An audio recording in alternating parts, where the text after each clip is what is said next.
Hello new roommate, मैं जिया हूँ। हाय, मैं मायरा हूँ। ये मेरा फर्स्ट ईयर है। और मैं रिया। रिया? ये नाम तो मेरी सबसे अच्छी दोस्त का था। क्या हुआ? मेरे चेहरे पर कुछ लगा है क्या? नहीं, वैसे तुम कहाँ से हो? मैं झारखंड से हूँ। क्या? मैं भी झारखंड से हूँ। फिर तो तुम दोनों की खूब जमेगी। क्या हम पहले कभी मिले हैं? तुम मुझे जानी पहचानी लग रही हो। मुझे भी ऐसा ही लग रहा है, लेकिन रिया नहीं जानती थी कि वो मेरी पुरानी दोस्त रिया जैसी दिखती थी। उसका नाम, उसकी आवाज, सब कुछ। रिया, ये लो हमारे गाँव की लिट्टी। मैं जानबूझकर उसके करीब जा रही थी, क्योंकि जो बातें मैं अपनी पुरानी दोस्त से नहीं कर पाई, उन्हें इसके साथ पूरा करना चाहती थी। रिया, बाहर स्पाइसी नूडल्स खाने चले? हाँ, मुझे तो बहुत पसंद है। मेरी पुरानी दोस्त को भी यही पसंद था। तुम्हें नहीं लगता मायरा रिया का कुछ ज्यादा ही ख्याल रख रही है? मुझे भी कुछ अजीब लग रहा है। रिया, ये स्कर्ट तुम्हारे ऊपर बहुत अच्छी लगेगी। नहीं, मुझे जीन्स और टी शर्ट पसंद है। प्लीज, मेरी तरफ से गिफ्ट है। Thank you. रिया, तुम खुश हो ना? हाँ। ये तुम पर अच्छा लगेगा, और ये रेड वाला तो और भी अच्छा लगेगा। ये परफ्यूम कैसा लगा? अच्छा नहीं है। तुम्हें ये सब किसने बताया? बस तुम खुश हो ना? शॉपिंग, मूवी,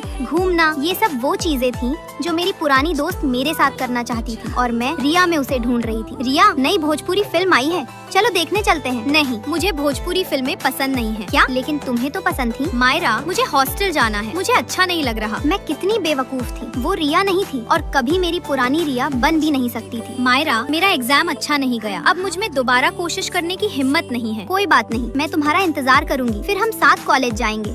लेकिन उस दिन मेरी दोस्त ने अपनी जिंदगी खत्म करने का फैसला कर लिया। आज मैं 20 साल की हूँ, लेकिन मेरी दोस्त हमेशा 18 साल की ही रहेगी। अब वो मुझे कभी नहीं मिलेगी। मायरा, मैं 4 टिकट लेकर आई हूँ। चलो फिल्म देखने चलते हैं। लेकिन तुम्हें तो फिल्में पसंद नहीं थी। अब हम सबको पता है, तुम मुझे अपनी पुरानी दोस्त की तरह देखती हो। वो जा चुकी है, लेकिन हम अभी भी तुम्हारे दोस्त बन सकते हैं। अब से हम सब साथ रहेंगे और कभी किसी को अकेला नहीं छोड़ेंगे। वैसे क्या और भी कुछ है जो मुझे उस रिया से अलग बनाता है? उसके गले के पास एक दिल था। क्या? यहाँ?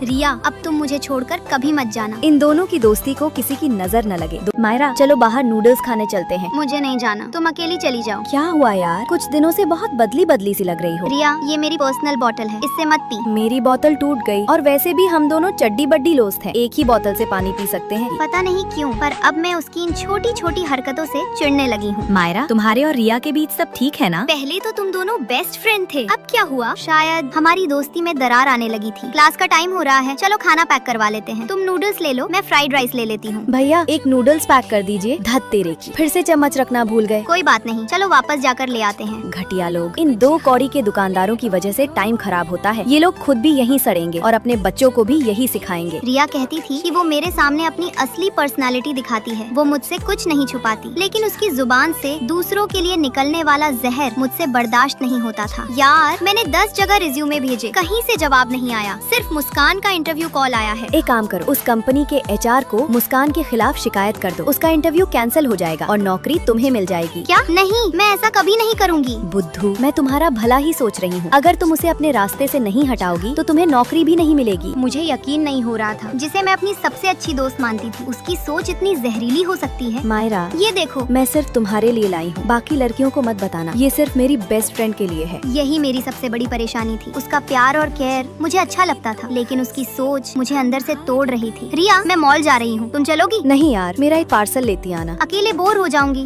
तुम भी चलो ना। अगली बार पक्का, आज थोड़ा काम है। तुम्हें पता है, आज नेल आर्ट शॉप पर अमन आया हुआ है। मैं तो जा रही हूँ, तुम अपना काम करो। तो फिर मैं चलूंगी। जब उसे मेरा काम होता था तब मैं उसकी बेस्ट फ्रेंड होती थी, और जब मुझे उसकी जरूरत होती तो वो मुझे सबसे ज्यादा इग्नोर करती। चलो रिया, चलते हैं। हम लोग थोड़ी देर और रुकेंगे, तुम चाहो तो जा सकती हो, मैं बिल दे दूंगी। अब मुझे लगने लगा था ऐसी दोस्ती से अच्छा है मेरा कोई बेस्ट फ्रेंड ही ना हो। मायरा, मेरा पार्सल लेना मत भूलना। हाँ, अब मुझे समझ आ गया था, मैंने गलत इंसान को अपना सबसे अच्छा दोस्त बना लिया था। उसे न लोगों से बात करने की तमीज थी और न दोस्ती की अहमियत। ऐसे दोस्तों से दूर रहना ही बेहतर है। ओए गधी, तूने इतने पैसे क्यों दिए थे? खाना तो सिर्फ 25 रुपए का आया। क्या सिर्फ 25 रुपए? मैं तो 50 रुपए में लाई हूँ। बुद्धू, 2nd फ्लोर पर नया स्टॉल खुला है। 5 रुपए की नॉन वेज सब्जी, 5 रुपए की वेज सब्जी, और रोटी चावल तो पूरे फ्री है। मैंने 3 नॉन वेज और 2 सब्जियां ली, साथ में रोटियां, सब मिलाकर सिर्फ 25 रुपए हुए। अच्छा, मतलब हर बार हमारे पूरे 25 रुपए बच जाएंगे। वाह, यानी हर महीने पूरे 750 रुपए बच जाएंगे। और ये तुम्हारी 50 रुपए की कॉफी। क्या? ये तो 100 रुपए की मिलती है ना? वहाँ एक के साथ एक फ्री मिल रहा था। मैं आधा घंटा लाइन में खड़ी रही। वाह यार, कंजूसी में तो तेरा कोई मुकाबला ही नहीं है। जिया, जल्दी कर, अपना हेयर स्ट्रेटनर, ब्लो ड्रायर और इंडक्शन कुकर सब छुपा दे। क्यों? क्या हुआ अचानक? मुझे पक्की खबर मिली है, वार्डन मैम सरप्राइज चेकिंग के लिए आ रही हैं। कोई भी भारी इलेक्ट्रिक सामान मिला तो सीधा जुर्माना लगेगा। बस फिर क्या था, हमने कमरा ऐसे चमका दिया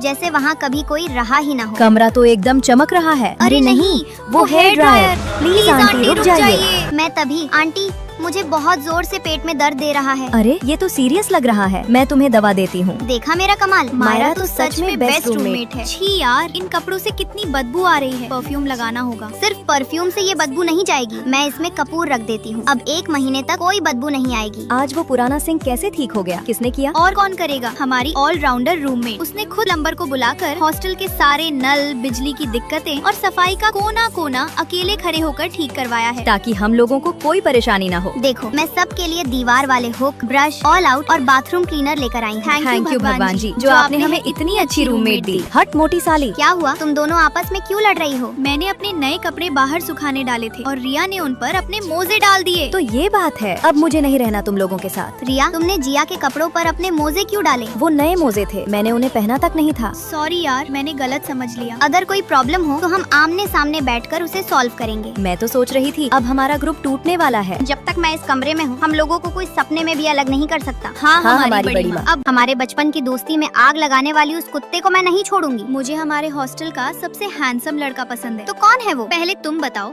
तुम्हें कौन पसंद है? चलो तुम दोनों एक साथ बताओ। अयान। क्या तुम्हें भी अयान पसंद है? पसंद है। मुझे और मेरी बचपन की दोस्त दोनों को एक ही लड़के से प्यार हो गया। मैं एक मिडिल क्लास परिवार से थी, जबकि मेरी दोस्त एक अमीर परिवार से थी। मायरा, तुम्हें फैशन डिजाइनिंग में फर्स्ट प्राइज मिला है। स्टेज पर आओ और अपना डिजाइन सबको बताओ। मैं तो बस किस्मत से जीत गई, मेरे बदले जिया समझा देगी। जिया आओ और सबको बताओ। वैसे भी अयान को मेरे जैसी डरपोक और गरीब लड़की कभी पसंद नहीं आएगी। चलो चैलेंज लगाते हैं। अयान को पहले कौन पटाएगा? नहीं यार, मुझे कोई चैलेंज नहीं करना। तुम दोनों एक दूसरे के लिए परफेक्ट हो। हाँ, मुझे पता है, मगर मैं किसी का हक नहीं लेती। अगर जीतूंगी तो अपने दम पर। अयान, हमारे ग्रुप प्रोजेक्ट में एक मेंबर की जगह खाली है। ओए, वो नहीं आएगा। हाँ ठीक है, मैंने प्रोजेक्ट की पूरी पीपीटी रात भर जाकर तैयार कर ली है, एक बार देख लो। मायरा कहाँ है? वो अकेले अपने प्रोजेक्ट पर काम कर रही है। अयान, चलो आज रात डिनर पर चलते हैं, वहीं फाइनल कर लेंगे। तुम्हें बनाने की कोई जरूरत नहीं पड़ी। अयान ने रात भर जाकर खुद ही प्रोजेक्ट तैयार कर लिया। और पता है, आज हम दोनों डेट पर भी जा रहे हैं। तुम यहाँ अपना प्रोजेक्ट बनाती रहो। मायरा के साथ ऐसा नहीं होना चाहिए। मैडम, इन रद्दी किताबों के 10 रुपए से ज्यादा नहीं मिलेंगे। भैया थोड़ा बढ़ा दो ना, मुझे पैसों की बहुत जरूरत है। मायरा, तुम यहाँ क्या कर रही हो? तुम लोग यहाँ? हाय। मैं और अयान रेस्टोरेंट जा रहे हैं, चलोगी? नहीं, मुझे कुछ काम है, मैं चलती हूँ। जिया तुम्हारी दोस्त नहीं, दुश्मन है। ये प्रोजेक्ट कौन समझाएगा, मायरा या जिया? मैम, इसे मायरा समझाएगी। धत तेरे की, मैं तो स्टेज पर जाते ही सब भूल जाती हूँ। मुझसे नहीं होगा। फिर भी मैं हिम्मत करके स्टेज पर गई और वहाँ मैंने इतना अच्छा प्रेजेंटेशन दिया कि सब हैरान रह गए। लेकिन वहाँ एक जिया थी जो मुझे देखकर खुश नहीं थी। रुको जिया, बात करनी है। अयान को भी तुमसे कुछ कहना है बोलो। मायरा, मैं तुम्हें पसंद करता हूँ। मैं और जिया ये सब पहले से प्लान कर चुके थे। तुम्हें लगता होगा कि जिया तुम्हारी दुश्मन है, लेकिन उसी की वजह से तुम इतने आगे बढ़ पाई और हम दोनों मिल पाए। अब कुछ बोलोगी भी बुद्धू? मुझे पता था मेरी दोस्त मेरे साथ कभी सपने में भी बुरा नहीं कर सकती। हाँ यार, ये भी कोई कहना। मुझे ग्रेजुएशन तक आने में 2 साल ज्यादा लग गए। अब मैं 24 साल की हूँ। तुम सबकी उम्र कितनी है? मैं तो 23 साल की हूँ। लगता है इस रूम में सबसे छोटी मैं हूँ। मैं सिर्फ 22 साल की हूँ। तुम तो हमारी छोटी बहन जैसी हो। लेकिन हमारी चौथी रूममेट कहाँ है? अभी तक आई नहीं। Hello everyone. आंटी, आप शायद गलत जगह आ गई हैं। ये ग्रेजुएशन स्टूडेंट्स का हॉस्टल है। मुझे पता है, यहाँ मेरी बेटी का एडमिशन हुआ है। वो सिर्फ 17 साल की है, बहुत तेज क्या है। 17 साल की लड़की ग्रेजुएशन में? ये तो वंडर वंडर गर्ल गर्ल है। है। मैं जब 3 साल की थी तब से कविताएं लिख रही हूँ। 5 साल की उम्र में पेंटिंग सीखी और 10 साल की उम्र में फिल्म में काम करके अपनी पहली कमाई की थी। आगे आप लोगों से बहुत कुछ सीखना है। चलो तानिया, बहुत हुआ। दोपहर के 3 बज रहे हैं। तुम्हारे अंकल ने एक नई वेब सीरीज के ऑडिशन का टाइम सेट जी किया है। मम्मी चलिए। तानिया रुको, आज हमारे सारे प्रोफेसर और गाइड के साथ बहुत इम्पोर्टेंट वेलकम मीटिंग है। प्रोफेसर मुझे जानते हैं, मैं उनसे पहले ही मिल चुकी हूँ। अभी मुझे ऑडिशन देने जाना है। हाँ, वैसे भी वो तो गॉड गिफ्टेड है, हम लोगों को ही पढ़ना पड़ेगा। आज क्लास में पूरा सिलेबस बताया जाएगा। तुम जाओगी ना तानिया? नहीं, मुझे माँ के लिए पैसे कमाने हैं। मायरा,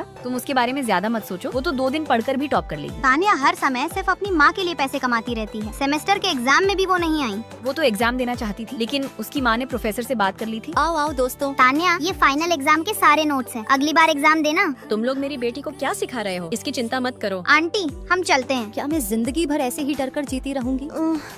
क्या हुआ तानिया, तुम कब आई? प्रोफेसर मुझे एग्जाम नहीं देने देंगे। उन्होंने कहा है कि वो मुझे कॉलेज से निकाल देंगे। रो मत, हम लोग सर से बात करेंगे, रिक्वेस्ट करेंगे तो मान जाएंगे। जब मैं 3 साल की थी, मेरी माँ ने मुझे जबरदस्ती स्टेज पर कविता सुनाने के लिए खड़ा कर, और 10 साल की उम्र से मैं कैमरे के सामने काम कर रही हूँ। मुझे ये सब करना अच्छा नहीं लगता। अगर मैं मना कर दूँ तो माँ मुझे मारती है। प्लीज मुझे बचा लो। तुम्हारी माँ हॉस्टल की कैंटीन में क्या कर रही है? जब तक मैं उनकी बात नहीं मानती, वो मेरा पीछा नहीं छोड़ती। धत तेरे की, माँ हमारे क्लास में भी आ गई। सर के सामने बैठो। उनकी तरफ मत देखो। अगर आप सबको कॉलेज पास करना है तो अभी से पढ़ाई शुरू कर दो। बेटा मुझे इग्नोर मत करो, मैं तुम्हें देख रही हूँ। मैसेज देखकर भी रिप्लाई नहीं कर रही हो। चलो शूटिंग पर जाओ, पैसे कमाओ। तुम गॉड गिफ्टेड बच्ची हो, तुम्हें ज्यादा काम करना होगा। बस बहुत हो गया, मैं अब और नहीं झेल सकती। क्या कर रही हो तान्या? क्लास से बाहर जाओ। ओए तुम मुझ पर चिल्लाओगी? मैंने तुम्हें पाल पोस कर इतना बड़ा किया है। आज घर आओ, तुम्हारा सारा गुस्सा निकाल दूंगी। सॉरी सर डिस्टर्ब करने के लिए। अब मैं क्या करूं? मुझे घर नहीं जाना। हमने अपना ग्रेजुएशन पूरा कर लिया। लेकिन तान्या का नहीं हो पाया। वो पिछले 1 साल से अस्पताल में है। उस पर इतना ज्यादा दबाव डाला गया कि वो गहरे डिप्रेशन में चली गई। सभी माता पिता से मेरी एक गुजारिश है, बच्चों पर इतना दबाव मत डालिए कि वो जीने की उम्मीद ही छोड़ दें। अगर आपको ये वीडियो अच्छी लगी हो तो एक प्यारा सा रेड हार्ट जरूर भेजना।